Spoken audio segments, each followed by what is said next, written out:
Moonpig. Hello and welcome to the Moonpig Tech Podcast. Today, myself and Rob are going to be talking to Ange and Adelana about... Rob, what are we talking about? We're talking about product management at Moonpig today.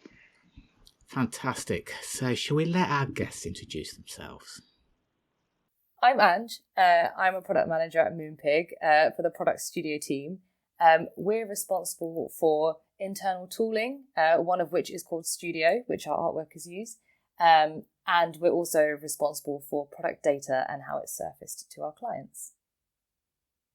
Hi, I'm Adelana. I am a senior product manager at Moonpig. I look after currently two teams. One of them is called an attached team. They look after gifting and encouraging customers to shop more gifts. And the other one is the Discover team, and they're really there to help make sure that our customers find the correct product that they're looking for, whether that's cards or gifts. We're really there to help with that early navigation at the top of the funnel. Okay, fantastic. So it sounds like a fairly fundamental question, but why do teams need a product manager? It's a great question. I think the biggest value that a product manager kind of brings to a team is making sure that the team are really clear on the direction of travel of the work in which they're doing. So really looking at why are we doing this work? What impact do we think the work should have? What priority order, therefore, that work should be done in? And really linking, being that link between the customer, the business, as well as also a link between other product teams as well, to make sure there's cohesiveness across the experience of what we're building.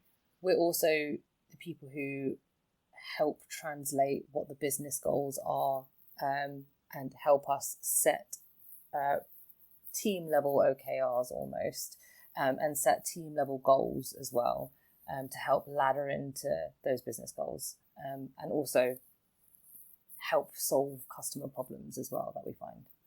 So you're kind of setting strategy, deciding the direction that the team's going in. So how do you go about working all that out? Because you don't just make things up at random. What kind of processes do you go through? One of the biggest things that we do is we're in a constant cycle of doing a bit of like customer research. Now, for the product studio team, we're an internal facing team, so we're constantly talking to our customers who are internal customers and really listening to what the biggest problems are. And once we sort of get a good idea of what the biggest problems are and understand what the biggest pain points are, it helps us identify where we can start focusing our efforts.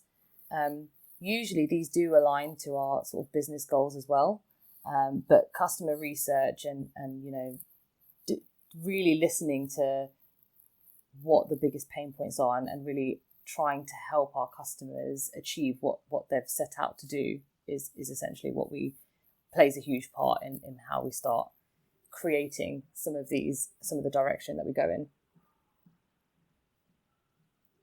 I think because my teams are more like outwardly customer facing. So for example, when I first joined, I was given a direction of travel around what the company goal was and also the expected role that my team was supposed to play in driving that company goal. But then from there, that's when I then switch over to then the customer. And like Ange said, just looking at, okay, well, if this is the opportunity and these are the areas that we look after, what are some of the problems within that area? And then working, I guess, bottom up to then translate that back up to the leadership team around, okay, well, here's actually the problems that we have. Here's the things that are actually most pressing about those problems. And here are some of the problems that we think could not just we could solve for the customer, but also then would drive growth based on those company metrics that you said that we need to feed into. And that's kind of how we construct it. So you get like a top-up steer of here's your remit, but then the rest is all bottom-up to feed into how you would actually do that. And then a lot of that, especially in Moonpig, because I know it's not always like that in other companies, is heavily controlled by the product manager around what that strategy is. And sometimes it means that it's depending on what your area of focus is, that might be solely owned by you. It might be jointly owned by you and maybe your manager, or maybe jointly owned by you and other product managers, because you need to work together in order to solve some of those customer problems and drive that growth for the company. You mentioned there sort of who you're working with on this. When you're setting that vision and strategy, is that done purely at a product manager level, or is there anybody else involved? So we do it at trio level. So it'll be product manager, your product designer, and also your engineering manager. I think it depends on the team setup, because I know it can vary depending on the team, but most teams will follow like a trio model in terms of defining that, and will also involve different parts of the team and our stakeholders at different parts of that strategy journey. So, for example, you might do some high level ideation with the team, saying, well, here's some of the pain points that we've had from research, and whether that's the research team or directly from the research that we've done in house, that you might do with the team and your engineers, because they're obviously very close to the area that they look after and the tech. We'll also do some similar exercises with maybe marketing and commercial, and just so we have a holistic view of what does everybody think from their own perspective, where some of those opportunities are, not just what the customer is saying what they want, to try and kind of pull all of that together. So yeah, you kind of work as a trio, going along to maybe like each different stakeholder, each different group, usually, in order to kind of get a clearer picture of what actually needs to be prioritized as part of the strategy. I think also for teams who are like enablement teams or heavily technical teams like mine, we involve the team a lot more. So as Adelana said, depending on the team setup, it does vary. So for us, where we don't have a designer, but actually we don't really need a designer, because all of our work isn't it's not customer facing in terms of what lands on the website or on the apps. But instead, it faces our internal customers, which are other technical teams, or some of our like art working teams, for example, or commercial teams. But because it's an enablement team, we also have highly technical pieces of work, which sometimes a product manager may not have that much in-depth information on. So actually, those areas are quite heavily driven by the engineering manager or the team themselves, because they're the ones who are involved in the tech stack every day. They know where things are falling down, or they know which alarms constantly go off in our monitoring. And so that also plays a huge part in how we make up the strategy as well. 100%. I think if we're introducing, for example, something customer facing, that's a brand new service, that's where the shift between how much involvement maybe the engineering team may have in constructing what gets built and how it needs to be prioritized will shift, versus something where, let's say, we're iterating on a service that was already built in order to launch a new feature on a client. So it does depend sometimes on also what the project is and what we think the opportunities are. So you as product managers are juggling a lot of information from a lot of different people with a lot of different skill sets and a lot of different knowledge. How much of a, let's say, a subject matter expert do you naturally need to be then? Or do you just rely on everyone else?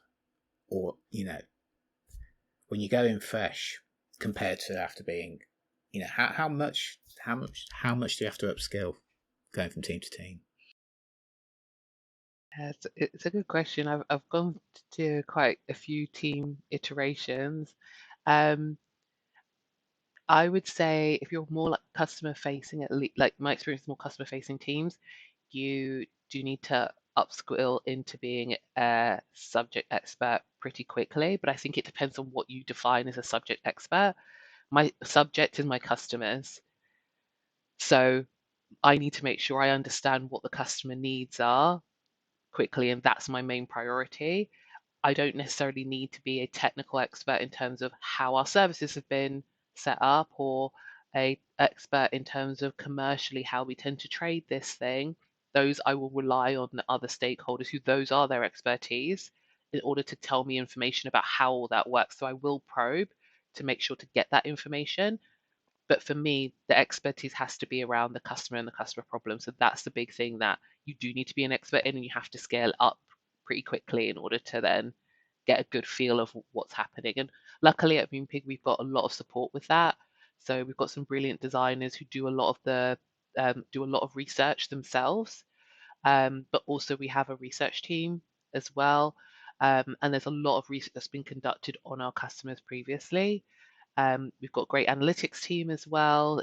We're looking like at performance analytics. So there's always a lot of resources that will help you get up to speed pretty quickly. But yeah. And then as a product manager, I guess your skill is actually parsing that information and forming that customer view, I guess, because you're kind of representing our customers, aren't you? It is, yeah. So it is forming that view of, okay, well then what is most pressing for a customer? And like we said, relating that to also, is that a blocker for growth? Or is it something that's an opportunity that can facilitate growth? Is usually what you're trying to weigh up, and therefore which order do these things need to be in? It's very easy to get, I think, as a product manager, potentially sidetracked of there's this massive big opportunity and this is the big thing that we need to do, and we need to stop and pause everything, and actually there's probably lots of steps in order to get to that vision. So one of the things that you're also trying to do as a product manager is define, as part of the strategy, what the actual vision is, and the strategy piece is then how you're going to actually ladder up to that vision. And sometimes I think they can be used interchangeably in companies when actually they're quite different. They're quite different things. Your vision in terms of where you're going to be in 3-5 years versus your strategy of what you're going to do in the next 2 to 3 years are looking at two different horizons, and also are looking at them from two different aspects. Cool. And Ange, so that's, we get where Adelana's coming from. Customers at a site like Moonpig are blatantly obvious, but when you're looking, not wanting to do anything down you just said, Adelana, at all, but when you're an enablement team and your customers are more internal, do you go through a similar process, or is it different in any way? For me personally, I've moved from team to team internally with Moonpig, and I think there is a level of importance about getting a good understanding of your domain, and really being able to talk on behalf of your customers to the team, but also to your stakeholders, and really just understand what your domain is. And what I like to do is be able to answer the question why, so like a multiple amount of times. So a lot of people call it like the 5 levels of why. And so if somebody were to ask you a question, which is specific to your domain, the ability to be able to answer the question why 5 times over. And so when you get to that stage, I think generally you're at a good level of understanding of your space. I think it's important to know that you don't need to know everything, and you don't need to overstretch yourself. That's where you can really lean on your engineering manager and your team as well. So have enough information to be able to answer the high level questions or the requests that come in, so that you can really filter out the noise and protect your team from the requests that come in left, right, and center.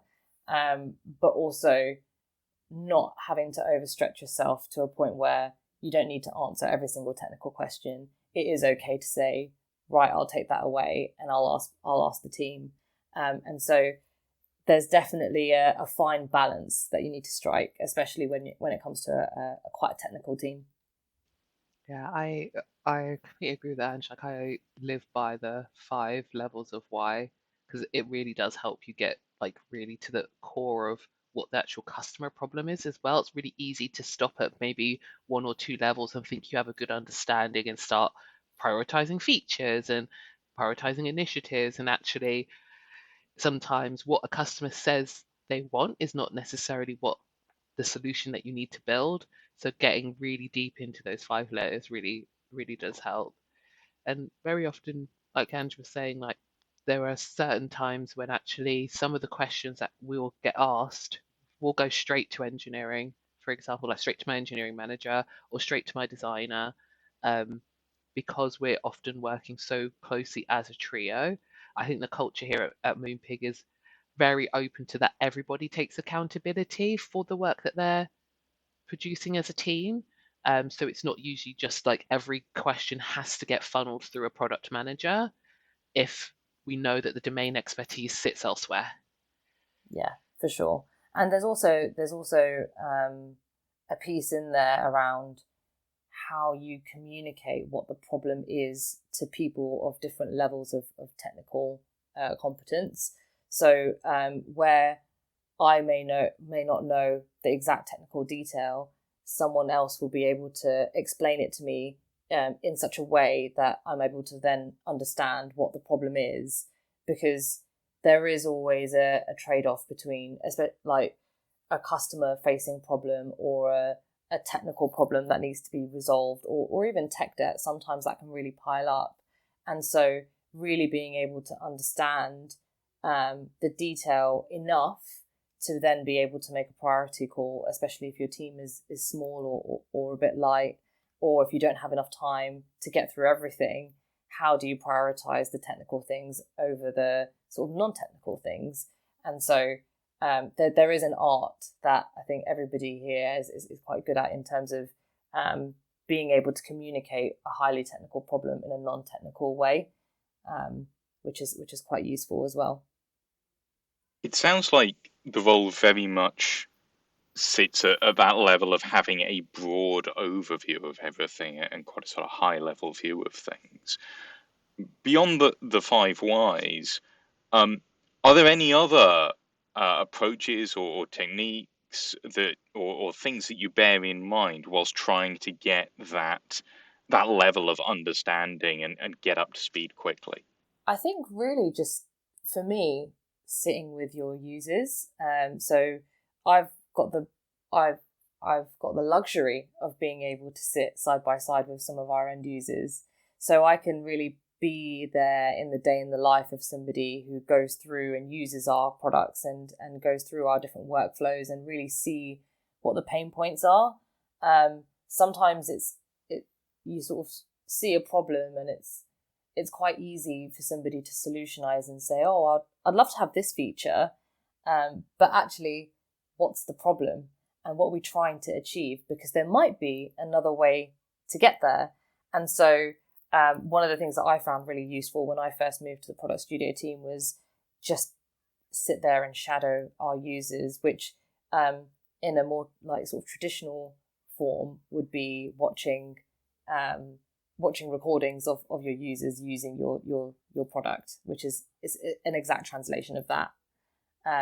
So yeah, I found that really, really useful to sort of upskill and understand the sort of get that broad knowledge of the domain, and also just spend a lot of time with your engineers too and get them to walk you through things.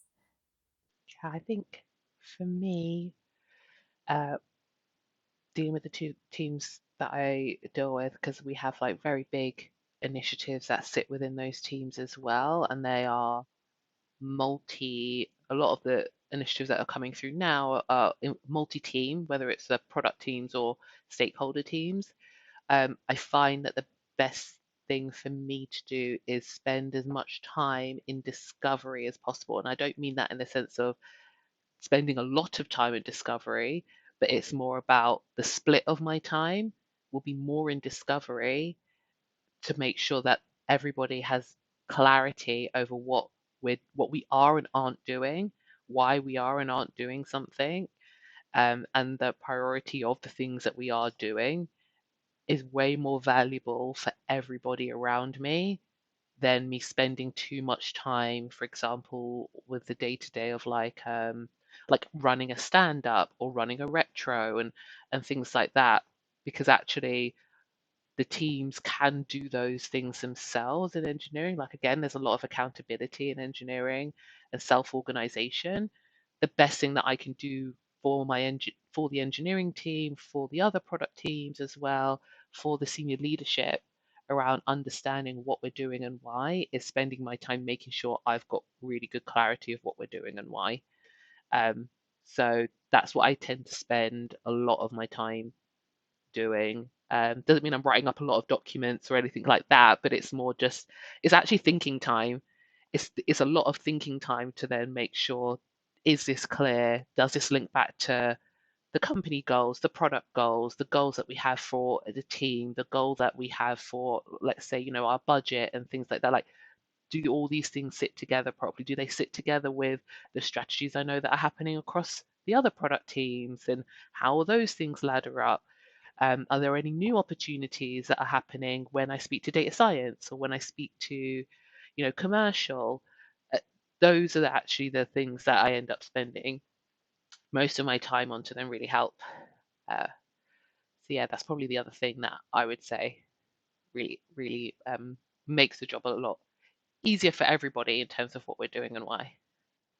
But being good at communicating and gathering that information seems key to this particular role, doesn't it? I think if anyone that's good at, when you were just talking about it, I just thought you're kind of like journalists, aren't you? You're actually making connections with people, absorbing all this information and translating it in so you can understand it, senior leadership can understand it, the team can understand it, and everyone's on the same page, pushing in the right direction.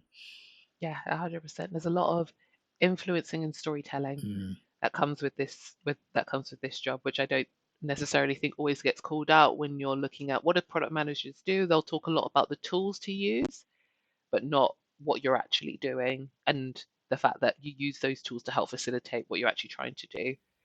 Yeah, definitely. I think I'd like to echo on the storytelling piece. That was the word, the exact word that was going on in my head. Definitely, it's a massive skill to be able to frame something in a very specific way, which helps influence your stakeholders or your other teams, and really narrate your way through sort of everything that's going on. How does that influence then your relationship with the various teams, given that, particularly with, for example, the engineers in the team, given that there is this emphasis on a high-level overview and storytelling?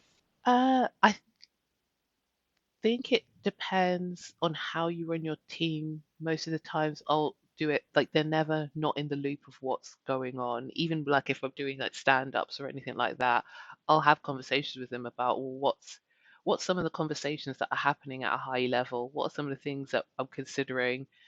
So it's constantly making sure that you're taking them on that journey as well.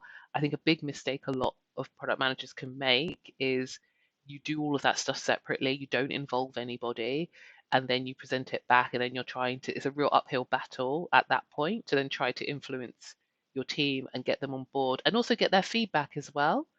It allows them to ask questions, it allows the team to get a better understanding of the stuff that they're working on and how that ladders up broadly in a company, which is important in terms of like everyone in terms of driving motivation. So I'd probably say, whether it's small things like I was saying, like the daily updates in stand up, or whether it's sometimes we'll take out specific time in what we call like a working out loud, which is when anybody in the team can talk about something that they're working on. We'll do it in those sessions. Sometimes we'll even have bigger workshops where we're saying this is a new concept of, we did one a few weeks ago where we're saying this is a new concept that we're looking at about the ways in which we want to work in product and design. I want to get your thoughts on how that could translate into our domain. And then the conversation from there not only then spoke about what the customer experience would be like, but also then what the differences would be about how we build and what we'd build and where our skill set is and whether or not there are gaps in our skill sets about if we want to get to this vision, what do we do? Like, do we put in more hackathons and trying to give ourselves more research time and spike time? All of these things as well, just to make sure it is interconnected in terms of if you're making a change in a strategy or direction, it does not impact how a team may work or how they might want to work to try and solve that problem. So that's more for like engineers. If we're talking like other stakeholders as well, it's a very similar thing, but it's more within their own context. So if it's commercial, for example, more the conversations I will have with them is around, well, what are your strategies about thinking commercially about how you're going to grow? Are there new product areas that you want to grow into? Is there a new way in which you want to sell a particular product, and all of these things? And those kind of feed in and translate into the strategy. But it is having that constant communication and check-ins. And again, some days it'll be, we don't really have daily updates with them, but it might be we do something that's like every 2 weeks, every month, depending on the cadence of how often we need to catch up, and whether or not we're aligned.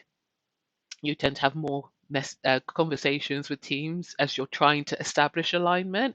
Once that's there, then you can kind of reduce the cadence of that because you are all aligned in terms of what we're doing. So yeah, it's the same, just slightly different. The only thing that I'd like to add to that is like just having that sort of transparency with your team in as many forums as you can about the conversations that you're being exposed to with your stakeholders. And that way, as Adelana said, you take them on the journey so that they've got the full context. They may even have more context than you do, especially if you're new to a team. I may have had a conversation with a particular stakeholder or an end user about a problem that they're experiencing, or a gap which they think there's that we can fill and sort of drive some value in, but actually historically there might be something there that I'm not aware of, and having that sort of transparency with the team and also just keeping them updated means that we can all have this conversation together, and we can say, oh, actually, what you may not have known is a few years ago we did explore this and we ran into this problem, and actually that's the reason why this decision was made, and we do this instead. And so just constantly having that open communication and transparency is really key. And it may not be every day, as you said. We have in our team we have lean coffees where anyone can sort of bring a topic that they would like into the forum, and we spend 5 minutes just chatting about it, and that's generally how we sort of tease out some of these topics, which ultimately do feed into the strategy in the end. So what are some of the mechanisms that you have to align and share information between product teams? So we have like a group product and design forum that we have every 2 weeks. I would say that's sort of the main space that between the product teams we're able to share what's going on in our spaces, any updates to the strategy that we're forming, and also just give quick feedback on a very scrappy design that someone's worked on, or share some of the feedback that you've seen in from customers or from surveys and things like that. So we have these forums where we can share all of that information. It's also a platform where our leadership team can share with us what sort of what's going on in their world and what may influence decisions that we may make in terms of what we're aiming for. So that's probably one of the biggest forums that we have. And we also have a demo time, which is shared amongst not just sort of product data and tech. It's sort of shared with anyone. Anyone can come along to those. But we have every other Friday, anyone can grab a slot and share what they're working on, which I think is a really, really valuable thing, because you can get internal feedback from any function very, very quickly. They're the top two things that come to mind. I think overall we have just a really, really strong product culture at Moonpig. Like it's a priority for the company about product and tech, and it being the heart of growth at Moonpig. And so because of that, we then do a lot of work in terms of how do we actually improve our product, I guess our product ops, like our product processes, We have a lot of communication as well. We do a lot of planning, not just as individual teams, but also then cross planning together to make sure we understand dependencies and things like that. So we're really try to make sure that we are not working in isolation, but actually we try and highlight where there's projects that will need to be cross-cutting across multiple teams. Generally speaking, everyone is very, very friendly. Like, as you know, you can speak to anybody and ask a question about anything, and you will definitely get someone either who will be able to give you the answer, or try and point you in direction to someone who they believe will give you the answer. We've got a strong social culture as well in product. So whether that's the more formal socializing that we have, where we have a regular kind of away day as a product team, or whether we are just coming together for our weekly meetings on Thursdays, which is our product day. So yeah, it's a really nice culture to be a part of. There's a lot of autonomy, and like I mentioned earlier, about the work in which you prioritize as a product team, which I know sometimes isn't always the case in a lot of other companies as well. Yeah, overall, it's a really great place to really come in and do product well as well, because you have all of that backing from leadership to do your job really well. So yeah, definitely a lot of knowledge sharing. I would say that happens in the product realm as well. Like if somebody comes across a new framework or a LinkedIn post or something that seems interesting and they'd like to try it, we have the power and the autonomy to try that, and also share it with the rest of our product managers as well and our peers, and say, here's what I've tried. This is what went well. This is what didn't go well. Why don't you have a go? And I think that culture is really, really strong, of just trying new things, being able to share those new things. I think AI is a really hot topic. Which new tool has come out and who's tried it. It works in so many different ways, and I think that's what makes it quite fun as well. yeah, and I think because the product culture like that is so strong, you've got a lot of autonomy. There's a lot of like learning and sharing as well. There's a lot of opportunity then for growth as a product manager here. So yeah, so it's a really nice place to work. Fantastic. Thank you very much. That's all we've got time for today. Thank you very much to Ange, Adelana, and Leon. Join us next time on the Moonpig Tech Podcast. Moonpig.